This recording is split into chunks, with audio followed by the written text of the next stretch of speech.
c'est une vraie bénédiction de pouvoir prier les uns pour les autres. Et donc, on va continuer de faire cela. Si vous êtes nouveau ici, on prend un moment durant notre service pour partager des demandes de prière ou de remerciements à Dieu. Et puis, on se divise en groupes et on prie les uns pour les autres. Donc, si vous avez une demande de prière, je vous demande de lever votre main, nous partager votre nom et puis votre demande de prière. Allez-y. Oui, Monique?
J'ai remarqué qu'il y a beaucoup de nouveaux ici aujourd'hui, donc je vais prendre l'opportunité de vous parler de notre carte de connexion.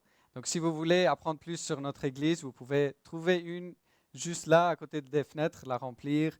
Nous n'allons pas vous envoyer des milliers de mails, mais c'est juste une façon pour nous de vous expliquer ce qu'on fait ici à notre Église et pour vous d'apprendre plus sur nous.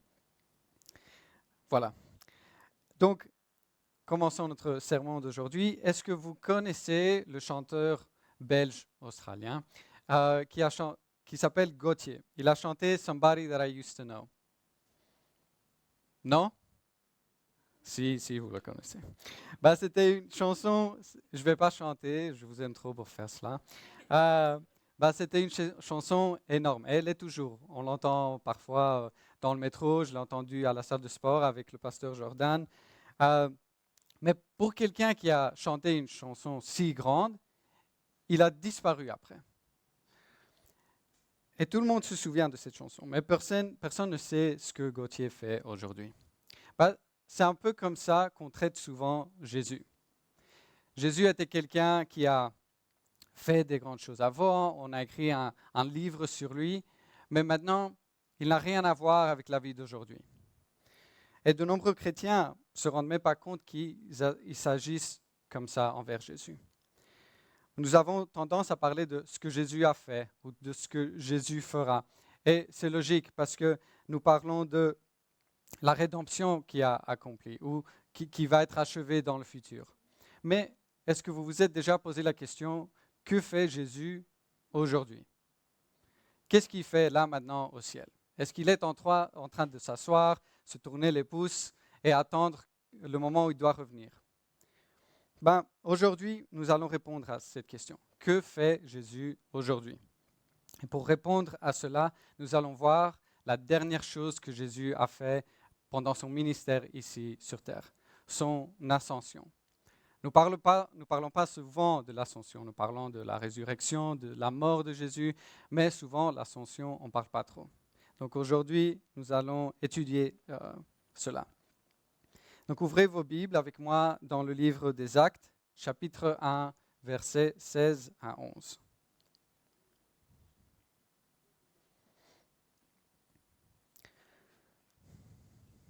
Alors que les apôtres étaient réunis, ils lui demandèrent, « Seigneur, est-ce que c'est à ce moment-là que tu rétabliras le royaume pour Israël ?»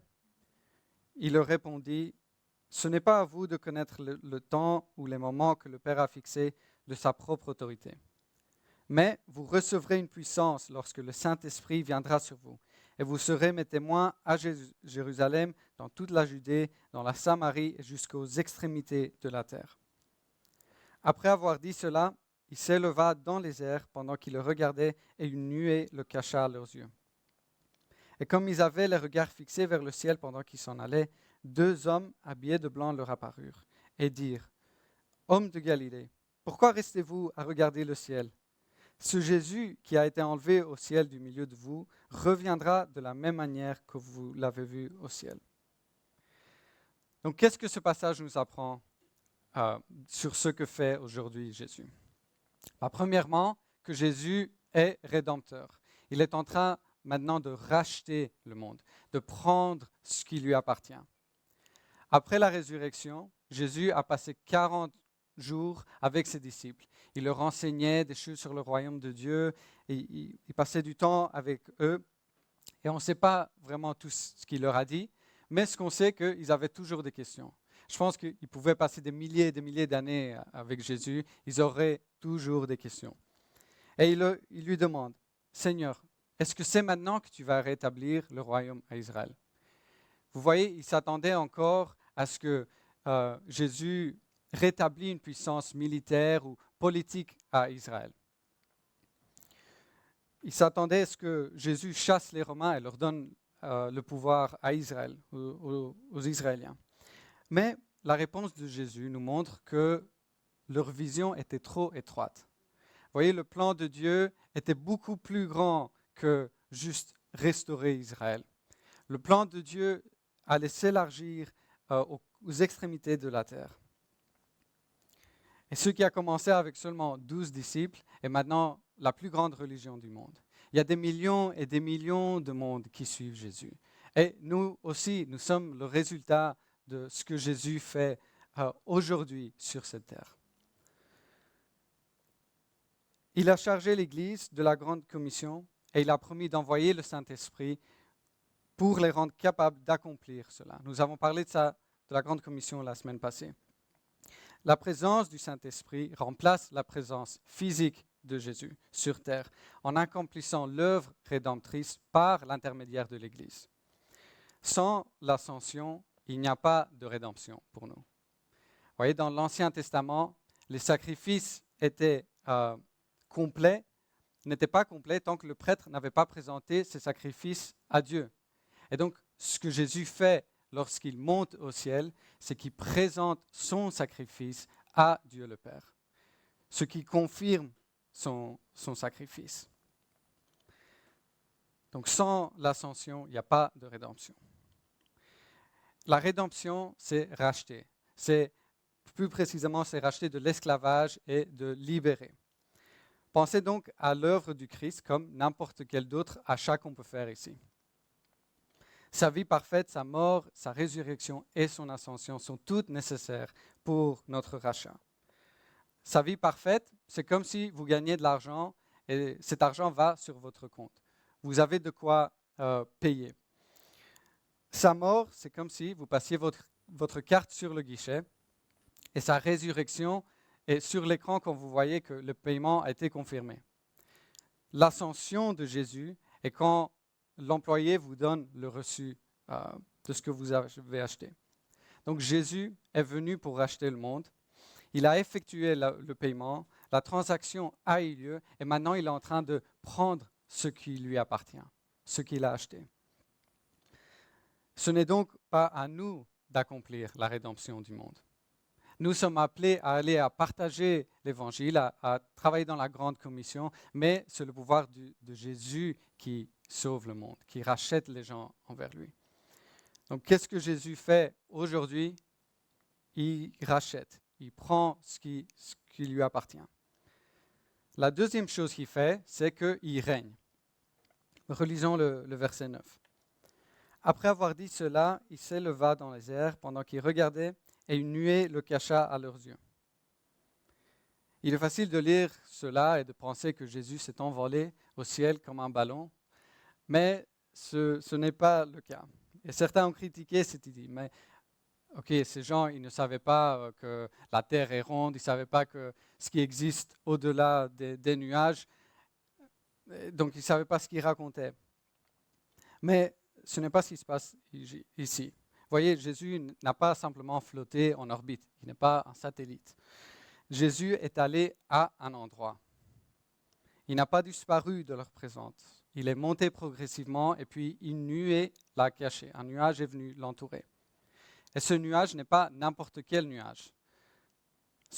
C'était le nuage de la Shekinah, qui est la représentation de la présence de Dieu. C'est ce nuage qui a ramené le peuple d'Israël de l'Exode à l'Égypte. C'est ce nuage-là qui a entouré Jésus lors de la transfiguration qu'on a vue quelques semaines avant. Vous voyez, Jésus est monté au ciel, il a été entouré par la présence de Dieu et il a rentré dans la demeure de Dieu. Et même si ce lieu, on ne peut pas le voir, on ne peut pas prendre un télescope et voir le ciel, cela ne veut pas dire que ce lieu n'existe pas. C'est un vrai lieu. Vous voyez, quand Jésus s'est ressuscité, il s'est ressuscité avec son corps physique et il est monté et il est dans un endroit réel, dans un endroit physique. C'est juste que nous, on ne peut pas voir toute chose. On peut voir cette chose dans l'Ancien Testament, quand Élie est entouré par une armée d'anges autour de lui et son serviteur n'a pas pu voir cette armée.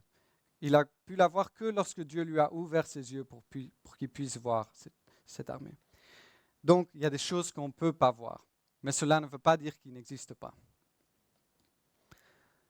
À son retour au ciel, Jésus a repris son rôle de roi divin en s'asseyant à la droite du Père. Théologiquement, c'est ce qu'on appelle la session du Christ. Il est assis sur toutes choses en tant que roi des rois. Dans le chapitre suivant, on voit Pierre faire référence à cela, à l'ascension du Christ. Dans le chapitre 2, lisez avec moi, versets 32 à 36. C'est ce Jésus que Dieu a ressuscité. Nous en sommes tous témoins. Élevé à la droite de Dieu, il a reçu le Père, le Saint-Esprit qui avait été promis, et il l'a déversé. Comme vous le voyez et l'attendez maintenant. L'entendez. David, en effet, n'est pas monté au ciel, mais il dit lui-même, « Le Seigneur a dit à mon Seigneur, assieds-toi à ma droite, jusqu'à ce que j'aie fait de tes ennemis ton marchepied. » Que toute la communauté d'Israël sache donc avec certitude que Dieu a fait Seigneur et Messie ce Jésus que vous avez crucifié. Pierre cite ici Psaume 110, verset 1. C'est le texte de l'Ancien Testament qui est le plus souvent cité dans le Nouveau Testament. Et il affirme avec ce verset que cela fait référence au règne du Christ, à l'ascension du Christ.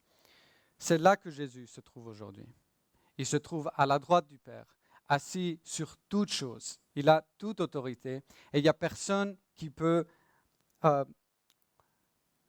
contredire ou aller contre lui sur son siège. Et cela, c'est une bonne nouvelle pour nous, pour deux raisons. Une raison globale et puis une raison plus individuelle. C'est une bonne nouvelle pour nous parce que le règne de Jésus n'est menacé par rien.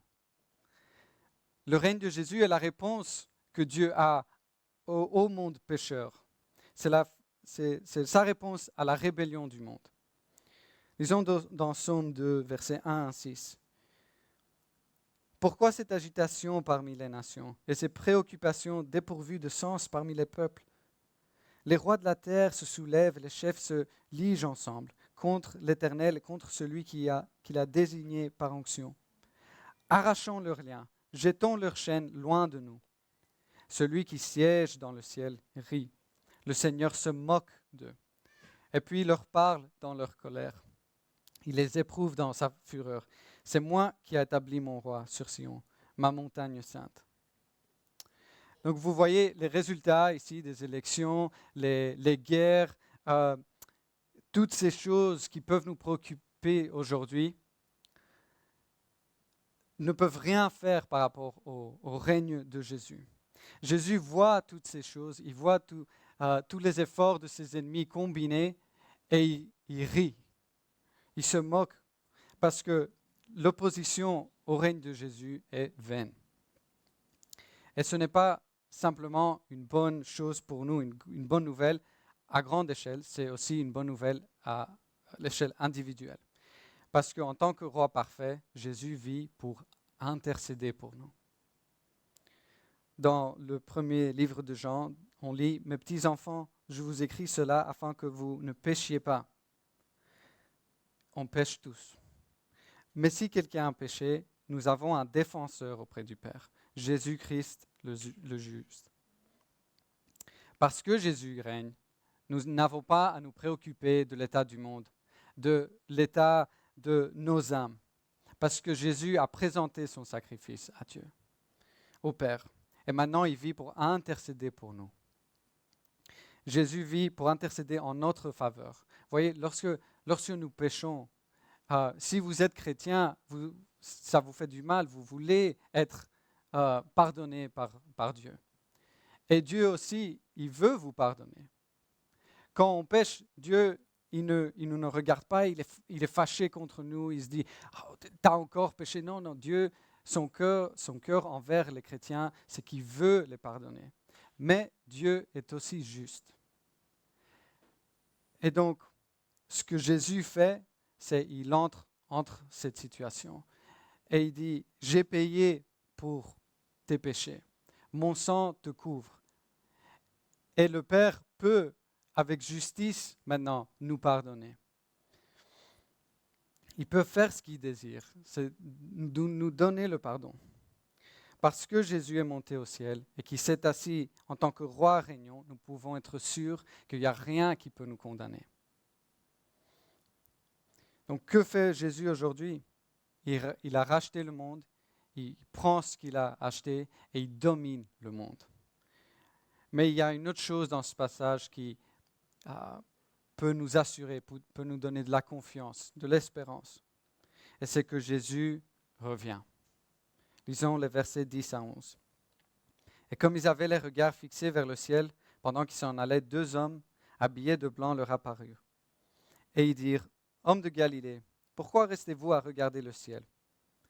Ce Jésus qui a été enlevé au ciel du milieu de vous reviendra de la même manière que vous l'avez vu aller au ciel. » Donc les disciples, ils ont vu Jésus monter au ciel et ils sont restés là avec la bouche ouverte et ils voulaient qu'il revienne.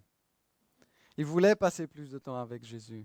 Mais les anges qui apparaissent leur dire, « Qu'est-ce que vous faites? Vous avez une mission à accomplir. » Et Jésus, vous l'avez vu monter, il va revenir. Vous pouvez être assurés de cela. Mais en attendant, vous avez du pain sur la planche. L'ascension, c'est l'assurance de la future descente de Jésus lors de la seconde venue. L'ascension, c'était la dernière étape de l'humiliation de Jésus. C'est-à-dire, quand Jésus était ici sur la terre, il a été humilié, il a été battu, il a été moqué, il a été crucifié. Il était un humble serviteur. C'est comme ça qu'il est venu. Mais lors de la deuxième venue, il ne viendra pas comme cela. Jésus viendra comme un roi, le roi des rois. Et nous ne savons pas quand aura lieu la seconde venue.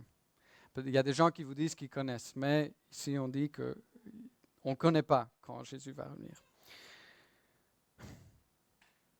Mais ce qu'on sait, c'est qu'il va revenir. Tout comme Jésus est entré dans la gloire du Père, nous pouvons aussi être assurés que nous aussi le ferons. Parce que quand nous croyons en Christ, notre vie est unie à lui.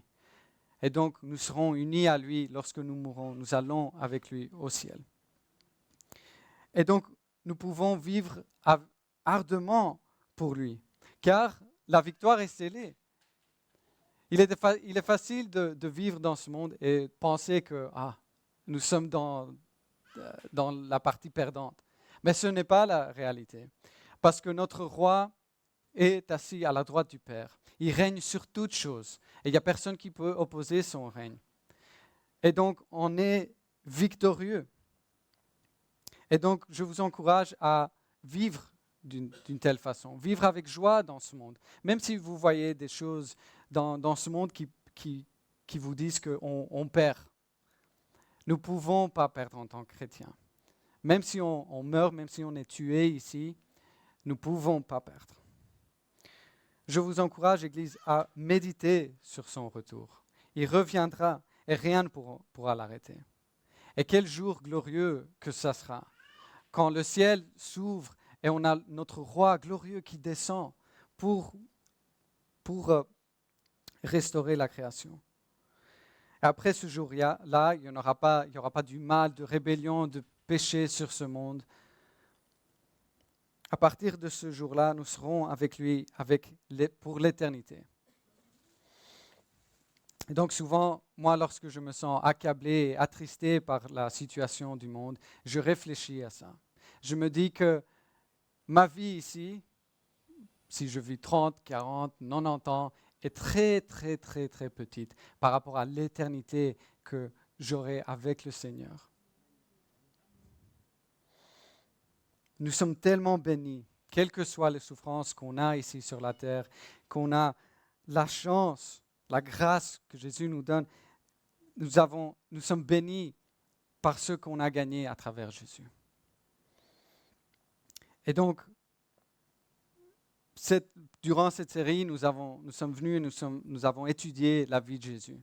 Nous avons vu ce qu'il a fait, nous avons vu sa mort, sa résurrection et maintenant son ascension. Et maintenant, je vous invite à aller à partager ce que vous avez entendu. Partagez cela. Parce que nous voulons que le plus de monde possible peut être avec nous, avec Jésus pour l'éternité. Et nous sommes dans la partie gagnante. Voyez, Jésus n'était pas comme Gauthier qui a sorti une chanson et puis c'était tout. Jésus, il fait des chefs-d'œuvre jour après jour. Vous êtes son chef-d'œuvre. Et nous avons passé donc quelques mois à le voir, aller partager le roi vivant. Pendant cette série, nous avons toujours terminé en prenant la communion ensemble, à nous rappeler de ce que Jésus a fait. Il a donné son corps et son sang pour nous. Et donc nous allons terminer cette série en faisant cela. Nous allons toujours faire cela, prendre la communion du Seigneur, mais un peu moins souvent qu'on a fait durant cette série. Donc si vous êtes chrétien, je vous invite à venir ici, à prendre les éléments, à retourner à votre place et à réfléchir à ce que Jésus a fait pour vous. Si vous n'êtes pas chrétien, je vous appelle à vous abstenir, mais venez nous parler de ce que ça veut dire suivre Jésus. Nous aimerons vous expliquer cela. Allez-y.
La nuit où Jésus allait être trahi, il a pris le pain, il a partagé avec ses disciples et leur a dit que voici mon corps qui est brisé pour vous.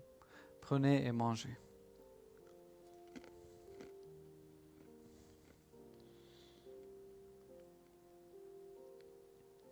Il a pris ensuite la coupe et l'a partagée avec ses disciples et leur a dit que ceci est mon sang qui est versé pour vous, pour le pardon de vos péchés. Prenez et buvez.